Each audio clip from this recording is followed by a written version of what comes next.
Como soy inmortal, es natural que haya visto demasiadas cosas.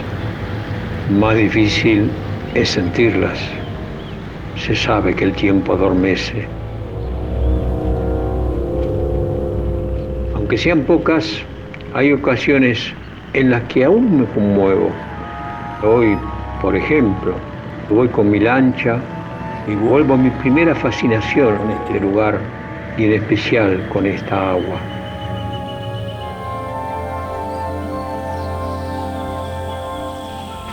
A tal punto me cegó el embrujo del paisaje aquella vez que resolví abandonar la nave portuguesa en la que revistaba. Aproveché el naufragio para perder a mis compañeros y ocultarme en las islas. La selva y la posibilidad de nacer una vez más a otra vida nueva, lejos del oro y de la sangre, me convencieron de internarme en el monte.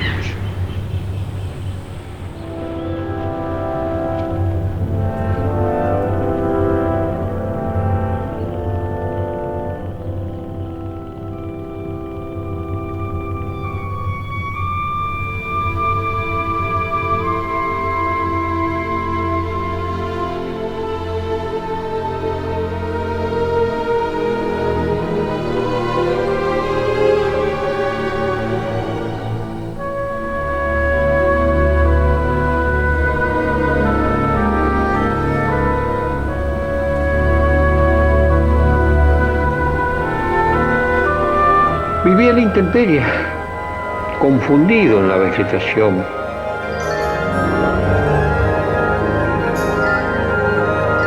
Es cierto que me oculté de los indios, pero no por temor. Ahora pienso que quería probar convivir otro tipo de vida inmortal, la de los minerales o las plantas. Ellos, como yo, no conocen la idea de la muerte. Fracasé, claro. Necesito de los otros para saber que sigo vivo.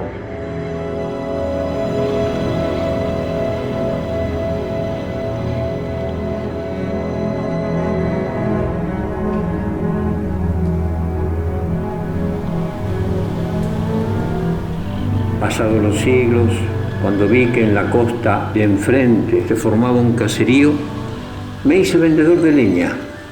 Cruzaba en la semana con mi piragua, bajaba la carga en el puerto. Me gustaba mezclarme con la población, frecuentar la pulpería, ver la salida de las carretas para Buenos Aires, entrar a la iglesia con los demás. Incluso he llegado a vaciar el cinto en algún rancho. La gente del lugar pronto decidió que yo siempre había vivido allí. En cierto sentido, no se equivocaban. Yo nunca cambio, todo lo demás cambia. Me duele eso a veces. No creo. Nacido para Dios. Me consuelo diciéndome que soy la memoria del mundo, de un mundo pequeño, minúsculo, sí, pero raro, propio. Es el mundo de estos pagos, las conchas. Ahora lo llaman tigre. Recuerdo bien por qué se impuso ese nombre salvaje. Yo estuve ahí cuando sucedió.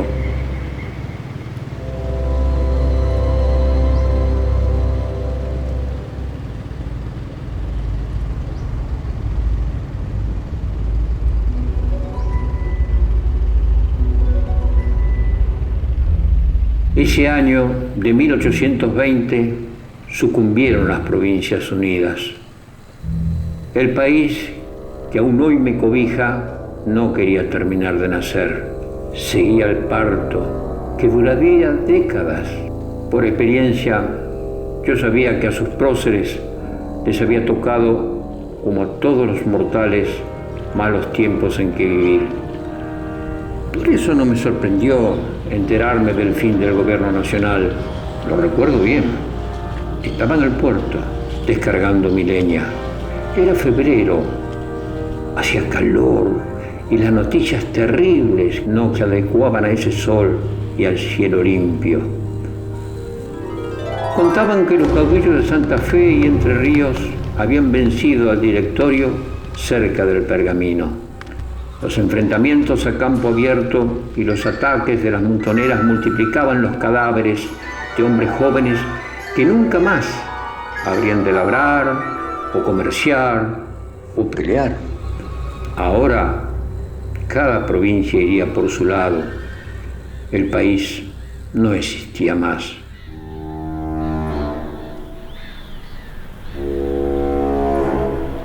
Uno que tenía carretas y que traficaba con fruta, sabedor de los costos de la guerra, dijo que nada peor podía ocurrir ya en ese año.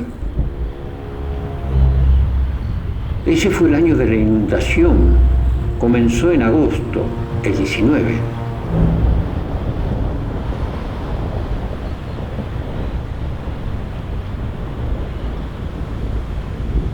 Yo no había vuelto a la noche a mi isla. La piragua flotaba en el puerto atada a un poste, y yo me guarecía en el puesto militar fumando con el guardia.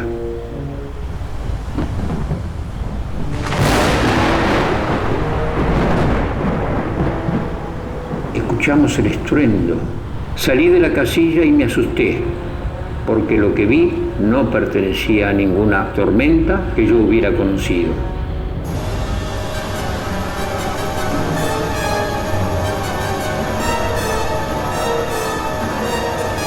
El ciclón levantaba las embarcaciones y las maderas de la rampa, formando la ola sólida que acabaría con el caserío.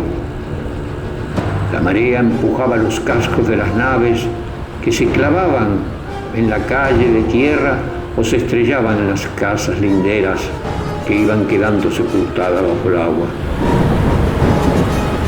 Pude ver el adobe de la iglesia desapareciendo hacia adentro, como atraído por un remolino. El trazado de las conchas, que siempre había sido breve, desapareció. Los que intentábamos flotar, aferrados a los techos de las casas o abrazados a algún árbol, vimos avanzar el camalote, los juncos, el barro, las ramas.